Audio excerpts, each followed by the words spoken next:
திமுகவை பொறுத்த வரைக்கும் மக்களுக்கு எதிராகவே ஆட்சி செய்து வருகிறார்கள்.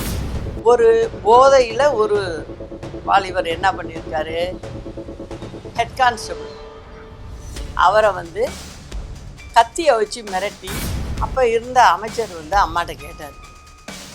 அம்மா சொன்னாங்க, என்ன வார்த்தை சொன்னாங்க தெரியுமா, என் அரசாங்கத்துக்குன்னு ஒரு மரியாதை இருக்கியா. ஏற்கனவே மதுரையில் நான் சொல்லியிருக்கேன். நான் திரும்ப திரும்ப சொல்கிறது அம்மாவை பற்றி மட்டுமே சொல்கிறேன். காங்கிரஸ் தானே மெயின் எதிரி அவங்களுக்கு. அந்த மந்திரிகள் போய் அதை கேட்டு வாங்க முடியுது, ஏன் உங்களால் வாங்க முடியலை? திராவிட மாடல் அப்படிம்பாங்க. திராவிட மாடல்னால் இதானா? இப்படி செய்கிறது தான் திராவிட மாடலா? இதை தான் உங்களுக்கு அண்ணாலாம் சொல்லி கொடுத்துட்டு போனார. இன்றைய தினம் ஆங்கில புத்தாண்டு. உங்கள் அனைவருக்கும், தமிழக மக்களுக்கும் என்னுடைய ஆங்கில புத்தாண்டு வாழ்த்துக்கள். இந்த புத்தாண்டில் மன்னராட்சி ஒழிந்து மக்களாட்சி மலரும் ஆண்டாக இது இருக்கும் என்பதையும் தெரிவித்துக் கொள்கிறேன். திமுகவை பொறுத்த வரைக்கும் மக்களுக்கு எதிராகவே ஆட்சி செய்து வருகிறார்கள். இன்னைக்கும் அதே நிலைதான். சட்டம் ஒழுங்கு அப்படின்னு பார்த்தீங்கன்னா சுத்தமாக சரியாக இல்லைங்கிறது எல்லாருக்கும் வெட்ட வெளிச்சம். அது மட்டும் இல்லை, இப்போ 2-3 நாளைக்கு முன்ன திருத்தணி ரயில்வே ஸ்டேஷனில் ஒரு வடநாட்டு வாலிபர் அங்கே நிற்கும்போது ஒரு 4 சின்ன பையங்க, சிறுவர்கள் 4 பேர் கத்தியை வச்சு மிரட்டி அவரை காயப்படுத்தியிருக்காங்க. இது எப்போதும் நடந்ததில்லை. இப்போ திமுக ஆட்சி வந்ததுலேருந்து தொடர்ந்து இந்த நிகழ்வு நடக்குது. அது நடந்து முடிஞ்சு 2 நாள் ஆகலை.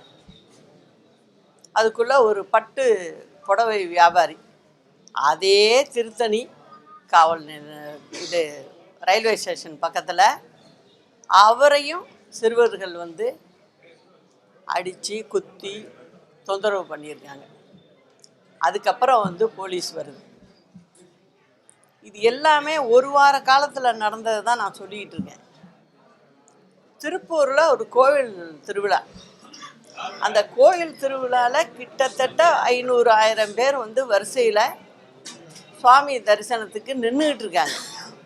அங்கே ஏற்கனவே போலீஸ் பந்தோபஸ்து மக்களுக்காகவும் போட்டிருக்காங்க.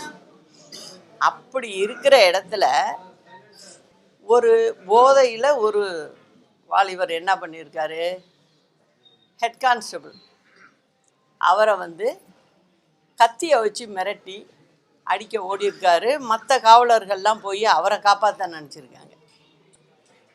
காக்கி சட்டை போட்டதுக்கே அர்த்தம் இல்லாமல் இருக்குது.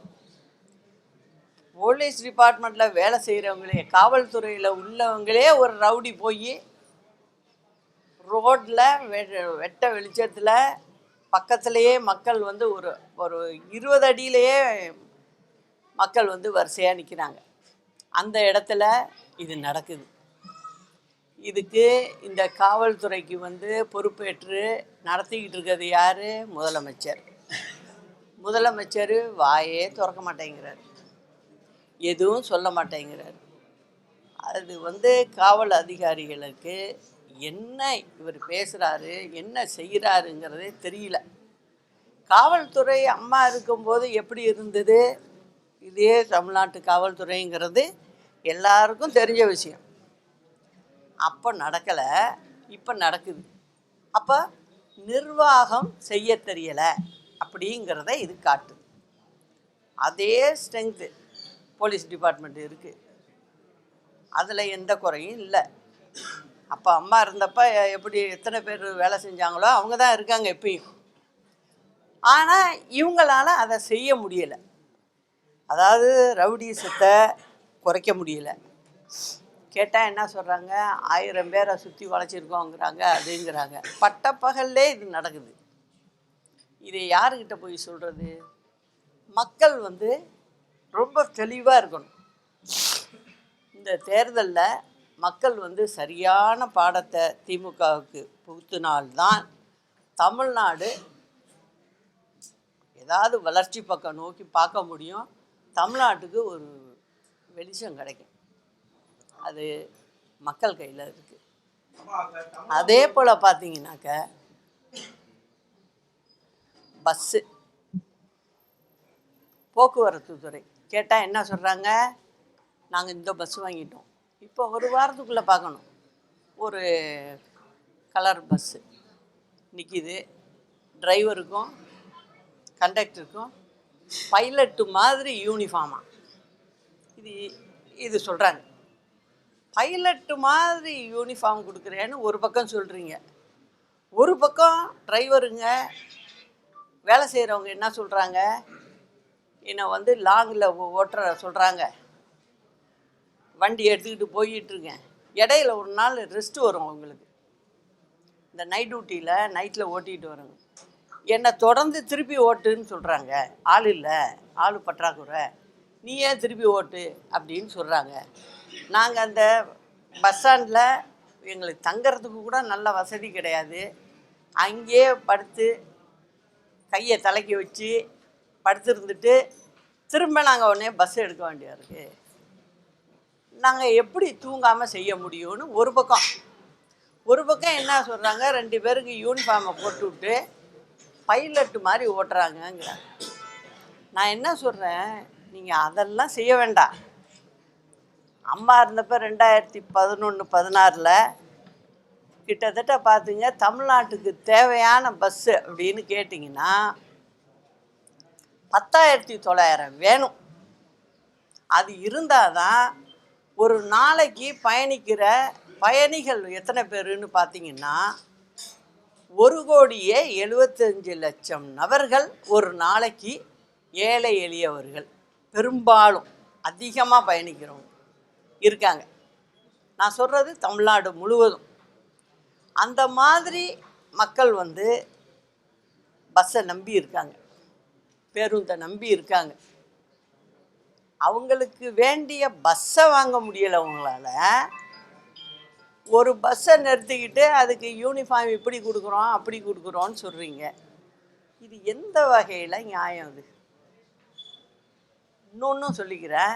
இப்போ நீங்கள் பார்த்தீங்கன்னா எங்கே பார்த்தாலும் கவர்மெண்ட் பஸ்ஸு, அரசாங்க பஸ்ஸு டயர் வெடிக்குது, அதில் ஆக்சிடெண்ட் ஆகுது. கடலூர் பக்கத்தில் எழுத்தூர்னு ஒரு கிராமம், அந்த இடத்துல பார்த்திங்கன்னா பஸ்ஸு போயிட்டுருக்கும்போது, நம்ம அரசு பஸ்ஸு போயிட்டுருக்கும்போது டயர் வெடித்து எதிரில் வந்த 2 வண்டி மோதி 9 பேர் ஸ்பாட்லே செத்து போயிட்டாங்க, இறந்துட்டாங்க. இந்த மாதிரி இறப்புகள் அதிகமாக இருக்குது. அதை பற்றி வெளியில் மூச்சு விடுறதில்ல, அதை பற்றி ஒரு வருத்தம் கூட தெரிவிக்கிறதில்ல. அது ஒரு ரொட்டீனாக நடக்கிறது மாதிரி இருக்கிறதுனால அவங்களுக்கு அது சர்வ சாதாரணமாக போயிடுச்சு. இது நடக்கிறதுக்கு என்ன காரணம் அப்படின்னு பார்த்தீங்கன்னா, அதாவது அம்மா இருந்து ஆட்சி செய்த போது ஒரு பஸ்ஸு வாங்கினாங்கனாக்க அரசாங்கத்துக்கு, அதாவது 3 லட்சம் கிலோமீட்டர் அது ஓடணும். 3 லட்சம் கிலோமீட்டர் ஓடிட்டுன்னா அந்த வண்டியை நிறுத்திட்டு அந்த ரூட்டுக்கு புது வண்டி தான் போடணும். அப்படி தான் அம்மா காலத்தில் போட்டுக்கிட்டு இருந்தாங்க. அப்போ ஒரு இது என்ன இருந்ததுன்னா, விரைவு பேருந்து அப்படின்னு சொன்னீங்கன்னாக்க லாங்காக போகிறது. அதை பொறுத்த வரைக்கும் 3 லட்சம் கிலோமீட்டர் ஓடணும். அப்படி நீங்கள் கிலோமீட்டரை பார்க்கல அப்படின்னா 7 வருஷம் ஓடின வண்டி இருந்தால் அதோடு அதை கண்டம் பண்ணிடணும். திருப்பி அதை எடுக்க மாட்டாங்க, புது வண்டி தான் போட்டாகணும். அதே போல் பார்த்தீங்கன்னா மாவட்ட அளவில், மாவட்டத்துக்குள்ளே போகிற வண்டிகள் அப்படின்னு பார்த்தீங்கன்னா 6 வருஷம் 6 லட்சம் கிலோமீட்டர் ஓடணும். அப்படி இல்லைன்னா 6 வருஷம் முடிஞ்சிருக்கணும். முடிஞ்சிருந்துச்சுன்னா அந்த வண்டியும் நிறுத்திடணும். இப்படி தான் வழக்கத்தில் இருந்தது. அம்மா ஆட்சியில் இருக்கும்போதெல்லாம் இதை கரெக்டாக செய்வாங்க. ஏன்னா கிராமத்து மக்கள் ஏறுது வண்டியில், எதுவும் ஆகிடக்கூடாது அப்படிங்கிறத நினைக்கிற ஒரு முதலமைச்சராக இருந்தாங்க அவங்க. அதனால் அதை செஞ்சாங்க. அதை இந்த திமுக அரசு வந்தோடனே என்ன பண்ணுது பாருங்கள், அந்த 3 லட்சம் கிலோமீட்டருங்கிறத 9 லட்சம் கிலோமீட்டராக மாற்றுது. யோசிச்சு பாருங்க, ஒரு வண்டியை எடுத்து 9 லட்சம் கிலோமீட்டர் வரைக்கும் ஓடணும் அப்படின்னா அந்த வண்டி எப்படிங்க இருக்கும்? அதை நம்பி எப்படி ஜனங்க ஏறும்? இல்லைன்னா 12 வருஷம் இருக்கும் அந்த வண்டி அப்படின்னு மாற்றுறாங்க அந்த ரூலை. இதே மாதிரி தான் மாவட்ட பேருந்துகளுக்கும் அதே கணக்கில் மாற்றுறாங்க. அப்போது வண்டி எப்படி நல்லா இருக்கும்? 2 விஷயம் புரிஞ்சுக்கணும். ஒன்று, வண்டிக்கு ரிப்பேர் செலவுன்னு அது ஒரு பக்கம் ஆகும், அதையும் தடுக்கணும், மக்களையும் பார்க்கணும். அப்படின்னு சொன்னால் நீங்கள் புது வண்டி போட்டே ஆகணும். அம்மா அந்த 11, 16க்குள்ளே பார்த்தீங்கன்னா 10,000 புது வண்டி எடுத்தாங்க, புது பஸ்ஸுகளை எடுத்தாங்க. ஆனால் இந்த அரசாங்கம் இப்போ வந்து எத்தனை வண்டி எடுத்திருக்கு? வெளிப்படையாக சொல்லலாம்ல? சொல்ல மாட்டாங்க அதை. ஏன்னா ஒரு 3000 கூட தாண்டலை அவங்க. அதுவும் கொஞ்சம் கொஞ்சமாக, அது நான் சொல்கிறேன் இல்லை, தொடர்ந்து சொல்கிறதுனால எடுத்துகிட்டு பார்த்தீங்கன்னா ஒரு பச்சை கொடியை வச்சுக்கிட்டு அந்த மந்திரியோ அல்ல முதலமைச்சரோ 2 ஆட்டு ஆட்டுவாங்க. நான் பேசி 2 நாள் 3 நாளில் நீங்கள் வேணால் தொடர்ந்து பாருங்கள், இது இருக்கும்.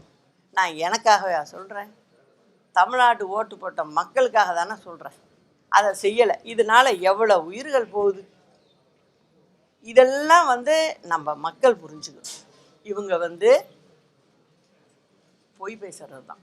அப்புறம் இன்னொன்று, நீங்கள் ஒரு இன்டர்வியூக்கு போகிறீங்கன்னு வச்சுங்க. இன்டர்வியூக்கு போகிறவங்களுக்கு ட்ரெஸ் கோட் இருக்கும், அதுக்கும் மார்க் உண்டு. எந்தெந்த இடத்துல எப்படி போகணும் என்னங்கிறது இருக்குது, வரமுறை இருக்குது. அம்மா இருந்தப்போ பக்கத்து மாநிலம், நான் பேர் சொல்ல விரும்பலை, பக்கத்து மாநிலத்தில் ஒரு ஏஜென்சி, அவங்க வந்து காரில் எல்லாம் விளம்பரம் கொடுத்துருப்பாங்க. அதாவது இதில் பஸ்ஸில், அரசாங்க பஸ்ஸில் அவங்க வந்து இந்த மாதிரி நாங்கள் வந்து இங்கேயும் நாங்கள் விளம்பரம்லாம் போடுறோம் அப்படின்னு கேட்டாங்க. அப்போ இருந்த அமைச்சர் வந்து அம்மாட்ட கேட்டார். அம்மா சொன்னாங்க, என்ன வார்த்தை சொன்னாங்க தெரியுமா? என் அரசாங்கத்துக்குன்னு ஒரு மரியாதை இருக்கியா, அந்த மரியாதையை நான் என்றைக்குமே விட்டு கொடுக்க மாட்டேன். அது விட்டு கொடுத்தா தமிழ்நாட்டு மக்களை விட்டு கொடுத்ததா அர்த்தம். அதனால் அது செய்ய மாட்டேன். இதெல்லாம் பேசிக்கிட்டு என்கிட்ட வந்து டயத்தை வேஸ்ட் பண்ணக்கூடாது அப்படின்னு அம்மா சொன்னாங்க. வீட்டில் வந்து ஒருத்தவங்க பார்க்குறப்ப கேட்குறாங்க, நானும் பக்கத்தில் இருந்து அதை பார்த்தேன். எதுக்காக சொன்னாங்க அப்படின்னா, அதெல்லாம் ஒரு கௌரவம். ஒரு தமிழ்நாடு பஸ்ஸு அப்படின்னா நம்ம முத்திரை போட்டிருக்கோம். எந்த போக்குவரத்து கழகமோ அந்த பேர் மட்டும்தான் போட்டிருக்கோம். கரெக்டாக போவோம் வரும். அம்மா பீரியடில் பார்த்தீங்கன்னா இப்போ நடக்கிறதெல்லாம் இருக்காது, சரியாக நடத்துனாங்க. அரசாங்கத்துக்கு வருமானம் வருங்கிறத அம்மா பார்க்கல. அந்த விதத்தில்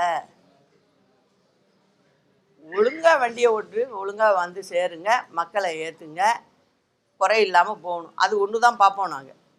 ஆனால் இப்போ பாருங்கள், பஸ்ஸில் ஊர் பேர் கூட தெரிய மாட்டேங்குது.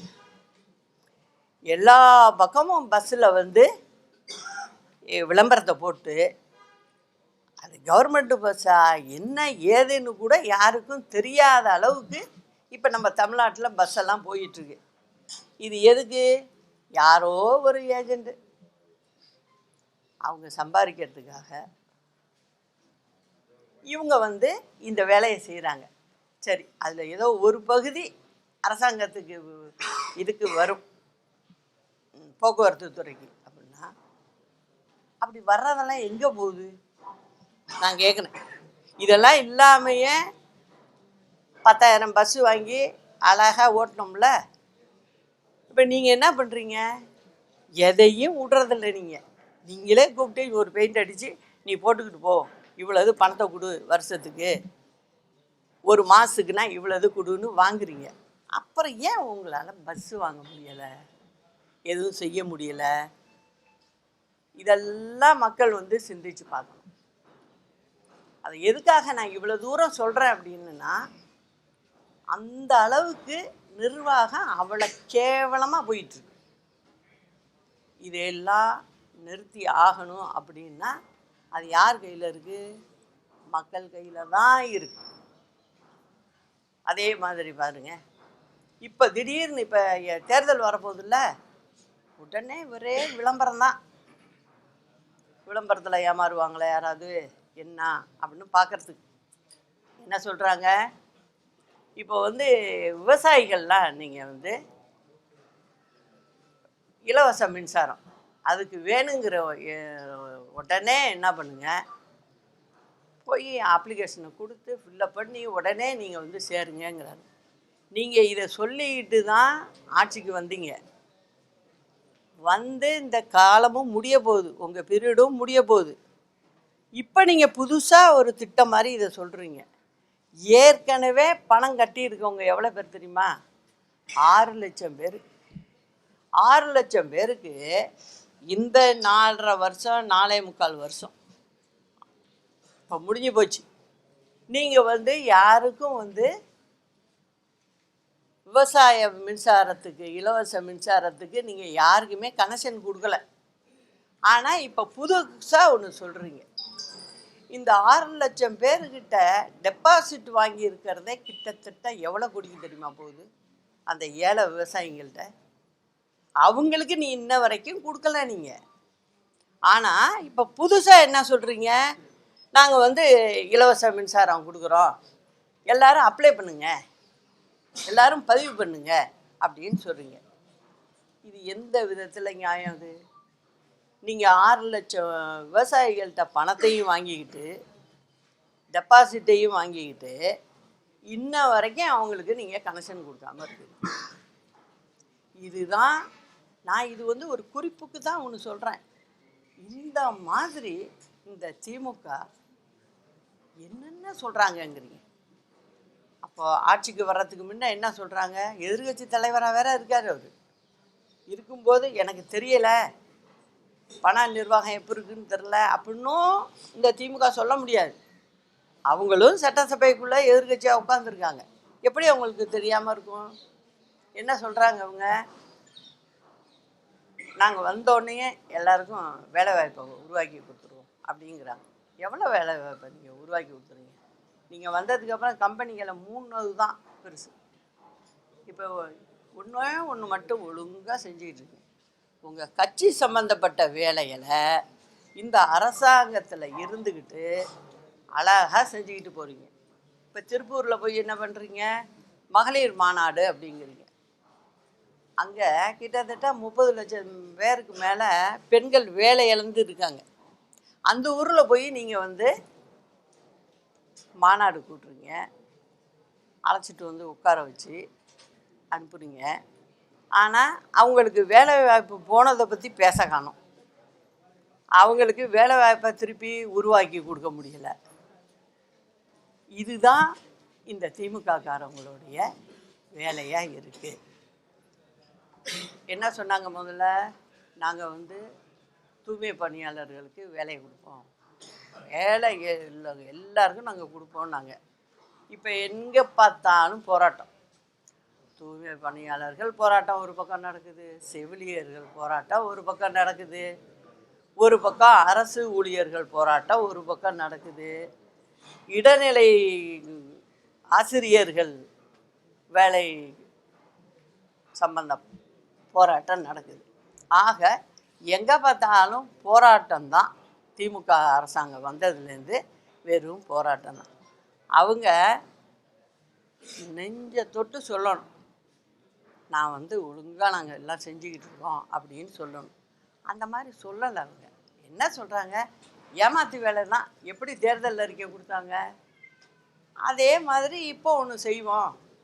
இப்போ என்ன பண்ணிக்கிட்டாங்க, மாடர்னாக செய்கிறாங்க. எதா இருந்தாலும் விளம்பரமாக கொடுத்துட்றாங்க. எல்லோரும் பதிவு பண்ணுங்க, உடனே கிடைக்கும் அப்படின்னு சொல்கிறாங்க. இந்த நிலை மாறணும்னா அம்மாவோட ஆட்சி வந்தாதான் இதுக்கெல்லாம் ஒரு முடிவு கட்டி இதை திருப்பி சரி பண்ணுறதுக்கே அவ்வளவு குழப்படியாக இருக்குது. எந்த அளவுக்கு அதை ஒரு இதை வீணாக்கி வைக்கணுமோ அந்த அளவுக்கு வச்சுருந்தாங்க. அம்மா விட்டப்ப எப்படி இருந்தது, இப்போ எப்படி இருக்குது, நீங்கள் எவ்வளோ கடன் வாங்கியிருக்கீங்க, இதுக்கு ஒரு மாதத்துக்கு 6000 கோடி வட்டி கட்டுறோம். இப்போ கட்டிக்கிட்டு இருக்கோம், 6000 கோடி வட்டி கட்டிக்கிட்டு இருக்கோம். இன்னும் எவ்வளவு வாங்குவீங்க இந்த தேர்தல் அறிவிப்பு வர்றதுக்குள்ள, எப்படி தமிழ்நாடை விட்டுட்டு போக போகிறீங்க அப்படிங்கிற நிலமையில தான் இப்போ தமிழ்நாட்டு மக்கள் இருக்கு. திருத்தணி சம்பவத்துல காவல்துறையினுடைய விளக்கத்தை நீங்க எப்படி பாக்குறீங்க? ரொம்ப குறிப்பா ஹெல்த் மினிஸ்டர் மாசூர் என்ன சொல்றாரு அப்படின்னா, தமிழகத்துல ட்ரக் புழக்கமே இல்லை அப்படின்னு சொல்றாரு. அவர் சொல்லுவாருங்க, ஏன் சொல்ல மாட்டாரு? அவங்க அரசாங்கத்தை அவங்க சப்போர்ட் பண்ணி தானே பேசணும், அதனால பேசியிருக்கலாம். ஏன்னா இப்போ இங்கே வேணா என்ன சொல்கிறாரு, கஞ்சா கிடையாது அப்படிங்கிறாரு. வேத விதமான போதைப் பொருள்கள் தமிழ்நாட்டில் இல்லைன்னு சொல்லுங்க பார்க்கலாம். இதுக்கு யார் காரணம்? யார் யார் இதில் சம்மந்தப்பட்டிருக்காங்க? நடவடிக்கை இல்லைங்கிறப்ப என்ன அர்த்தம்? அது எல்லாருக்கும் புரிஞ்ச அர்த்தம் தான். அது அந்த அளவுக்கு மோசமாக இருக்குது. ஸ்கூலில் பள்ளிக்கூடத்துல எல்லாம் 10ஆம் கிளாஸ் படிக்கிற பையன், 8ஆம் கிளாஸ் படிக்கிற பையன்லாம் இன்றைக்கி அவங்கிட்ட பொட்டலத்தை கொடுத்து, நீ பாக்கெட் மணி இந்தா, ஒரு நாளைக்கு 200 ரூபா வச்சுக்க, ஒரு நாளைக்கு 300 ரூபா வச்சுக்க, நீ இதை விற்று கொடுன்றான். இது வருது. இதை ஏன் இந்த அரசாங்கத்தினால நிறுத்த முடியலை? நிறுத்துறதுக்கான முயற்சிகள் எதுவுமே கிடையாது. போலீஸே பயப்படுது. உண்மை என்னன்னா அதான், போலீஸ் ஒன்றும் பிடிக்க முடியாத போலீஸ் இல்லை. தமிழ்நாட்டு போலீஸை பொறுத்த வரைக்கும் அப்படி பிடிக்க முடியாதவங்கெல்லாம் கிடையாது. நான் அதை ஒத்துக்கவே மாட்டேன். ரொம்ப எஃபிஷியண்ட்டு, நல்லா செய்யக்கூடியவங்க தான். ஆனால் பெரிய பெரிய இந்த கவர்மெண்ட்டுக்கு நெருக்கமானவங்களே அதில் இருப்பாங்க அப்படின்னு சந்தேகப்படும். அப்படி இருக்கும்போது கிட்ட போக பயப்படுவாங்க தான். இதுதான் நடக்குது. இதனால் என்ன, இந்த சின்ன வயசில் வளர்கிற பிள்ளைங்களுடைய வாழ்க்கையே சிதைக்கிற மாதிரி போயிட்டு. இதுக்கெல்லாம் முடிவு கட்டியே ஆகணும். நிச்சயம் அது நடக்கும். அம்மாவோட ஆட்சி நிச்சயம் வரும். இது எல்லாம் களையப்படும். அப்போ பாருங்க இந்த போலீஸ் டிபார்ட்மெண்ட்டு எப்படி வேலை பார்க்குது.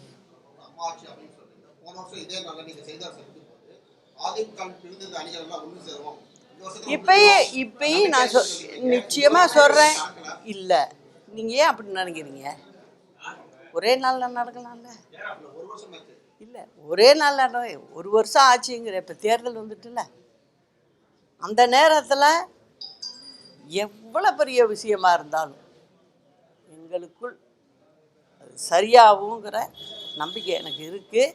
அது தமிழ்நாட்டு மக்களுக்காக எங்கள் தலைவர்கள் இருவரும் செஞ்சதை எங்கள் கையில் தான் இருக்கு. போகுது அதை நாங்கள் செஞ்சே சரி. முதலமைச்சர் ஜெயலலிதா ஆட்சியில் இது மாதிரி குறைகள் இல்லைன்னு சொல்லியிருந்தீங்க. ஆனால் கடந்த எடப்பாடி பழனிசாமியோட ஆட்சியில் இதே பேருந்துல விளம்பரமா இருக்கட்டும், இலவச மின்சாரம் நான் யாரு கொடுத்தா, நான் ஒன்று ஏற்கனவே மதுரையில் நான் சொல்லியிருக்கேன். நான் திரும்ப திரும்ப சொல்கிறது அம்மாவை பற்றி மட்டுமே சொல்கிறேன். அதை நீங்கள் புரிஞ்சுக்கணும். சொல்கிறேன்ல, அப்புறம் இன்னொன்று சொல்கிறேன். எந்த ஆட்சியாக இருந்தாலும் நான் இப்போ திமுக காரவங்க மாதிரி இருக்க மாட்டோம். நாங்கள் அம்மாவும் சரி, கூட இருந்த நானும் சரி, நல்லா புரிஞ்சுக்கணும் நீங்கள். இப்போது திமுகவில் ஒரு மந்திரி பிடிச்சி பேசுகிறாருன்னா அவரை தூக்கி போட இப்போ உள்ள முதலமைச்சருக்கு பயம். ஏன் பயம்? எதுக்காக பயப்படணும்? தூக்கி போட வேண்டியது தானே. நீ மக்களை பேசிக்கிட்டு நீ எப்படியா நீ மந்திரியாக இருக்க முடியும்னு கேட்கணுமா இல்லையா? ஆனால் அம்மா நான் என்னை பொறுத்த வரைக்கும் அம்மா எப்படி செயல்பட்டாங்களோ அதே மாதிரி என் கண் பார்வையில் வரும்போது இந்த தவறுகள் இருக்காதுங்கிறத ஆணித்தனமாக நான் சொல்லுவேன். இன்னொன்று சொன்னேன், இதில் நான் போய் பார்த்தேங்க, தஞ்சாவூர் பக்கம் டெல்டா மாவட்டத்தில் விவசாயத்தில் சில பிரச்சனைகள் இருக்குது, அது வண்டி பிரச்சனை பெரிய பிரச்சனையாக இருக்குது அப்படின்னு ஒரு ரிப்போர்ட்டர் உங்களை போல தான் கேட்டார். அம்மா இது இது அதிமுக ஆட்சியில் அதிமுக ஆட்சின்னா சொல்லுங்கள் அப்படின்னு. அப்போ சொன்னார், இவங்க இதில் வந்துச்சுன்னு சொல்லி. என்னை பொறுத்த வரைக்கும் யார் செஞ்சாலும் மக்களுக்கு இடையூறாவோ தவறாவோ செஞ்சால் யார் செஞ்சாலும் தப்பு தான். அதை தான் இன்றைக்கும் சொல்கிறேன். அதாவதுங்க ஒன்னே ஒன்று சொல்கிறேன். இப்போ தமிழ்நாட்டு முதலமைச்சருக்கோ அவங்க அமைச்சரவையில் உள்ளவங்களுக்கோ இப்போ ஒருத்தர் சொல்கிறார், ஹெல்த் மினிஸ்டர் சொல்கிறார், சுகாதாரத்துறை மந்திரி இங்கே கிடையவே கிடையாதுங்கிறாரு. நான் ஒன்றே ஒன்று சொல்கிறேன் அவர்கிட்ட, இப்போ 10 பேரை அன்றைக்கி பிடிச்சாங்கல்ல, பிடிச்சவங்கள இமீடியட்டாக ப்ளட் டெஸ்ட் பண்ணுங்க. நீ இங்கே தானே சுகாதாரத்துறை அமைச்சர், என்ன ரிப்போர்ட் வருதுன்னு பாருங்கள். கவர்மெண்ட்டில் மட்டும் பண்ணாதீங்க, ப்ரைவேட் ஹாஸ்பிட்டலையும் கொடுத்து பண்ணுங்க. அதில் அந்த பையன் என்ன சாப்பிட்ருக்கான் என்னங்கிறது தெளிவாக தெரியும். இன்றைக்கி உள்ள விஞ்ஞான உலகத்தில் கண்டுபிடிக்க முடியாது எதுவுமே இல்லை, கண்டுபிடிக்க முடியும். இது ஒரு சுகாதாரத்துறை அமைச்சராக இருந்துக்கிட்டு இந்த மாதிரி சொல்லலாமா?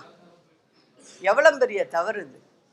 எத்தனை வீட்டு பிள்ளைங்கள் இன்றைக்கி ரோட்டில் நிற்கிது, கத்தியை தூக்கிட்டு நிற்கிது. இதுக்கெல்லாம் மூல காரணம் யார்? உங்கள் அரசாங்கம்தான்.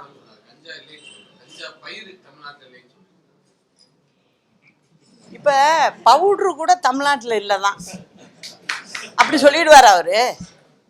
தமிழ்நாடு எல்லைக்குன்னு எதுக்கு செக் போஸ்ட் போட்டிருக்கோம்? என்ன பண்ணிகிட்டு இருக்கீங்க நீங்கள்? நான் கேட்குறேன் இல்லை கேள்வி, அதுக்கு பதில் சொல்லுங்கள். அதாவது 100 நாள் வேலைக்கு சொல்கிறேன். இவங்க என்ன சொல்லுவாங்க, ஒன்றுத்துக்கும் ஏதாவது ஒன்று தப்பு கண்டுபிடிக்க முடியுமான்னு பார்ப்பாங்க. உடனே என்ன ஆகும்னா, ஓ பேர் மாற்றிருக்காங்கப்பா, அப்போ அதை பிடிச்சிக்குவோம். இங்கே மட்டும் இல்லை, டெல்லியில் பார்லிமெண்ட்டில் கூட இப்போ எம்பிக்கள் சம்பளம் வாங்குறாங்க. அதில் ஒரு நாள் சம்பளத்தை கணக்கு பாருங்கள். ஒரு எம்பிக்கு நம்ம ஊர்லேருந்து போயிருக்கவங்களுக்கு ஏதாவது தமிழ்நாட்டு மக்களுக்காக பேசுகிறாங்களா? கொஞ்சம் யோசிச்சு பாருங்கள். அரசியல் மட்டும்தான் பேசுவாங்க. அரசியல் பேர் மாற்றத்தினால உனக்கு என்ன ஆகிவிடுது? நான் கேட்குற கேள்வி, உங்களுக்கு என்ன ஆகிடப்போகுது? அவங்க சொல்கிறதுல ஒரு விஷயம் நம்ம திருப்பி கேட்க வேண்டிய விஷயந்தான். 60% நாங்கள் எடுத்துக்கிறோம். முதல்ல 100% மத்திய அரசு கொடுத்தது. அதில் பாயிண்ட் அதுதான். இப்போ 60% நாங்கள் கொடுப்போம், 40% நீங்கள் வச்சுக்கிங்கிறாங்க.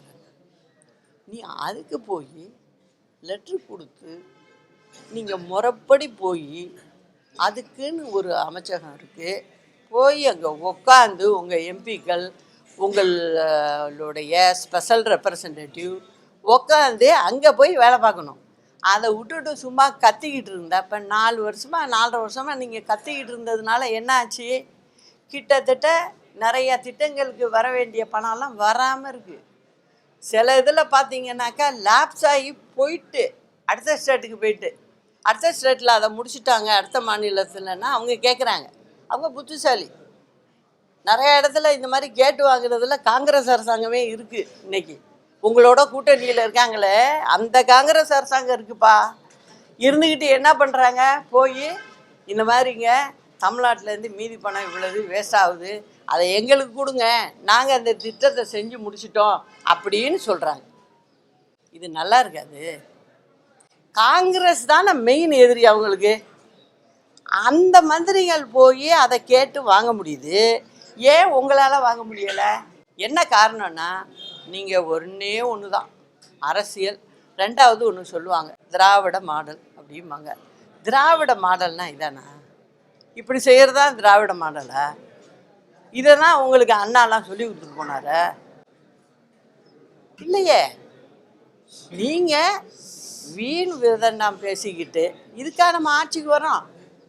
நம்மளுக்கு இருக்கிறத 60 மாதம், அந்த 60 மாதத்தை பாசிட்டிவாக நல்ல விதமாக செயல்படுத்தி நம்ம மக்களுக்கு என்ன நம்ம அதிலேருந்து எடுத்து கொடுக்க முடியும், அவங்கள எப்படி நம்ம வாழ வைக்க முடியும் அப்படின்னு தான் பார்க்கணுமே ஒழிய, இது மாதிரியெல்லாம் அரசியலுக்கு முடிவு கட்டுறது தான் என்னோட வேலை. இதை தான் நான் செய்வேன்.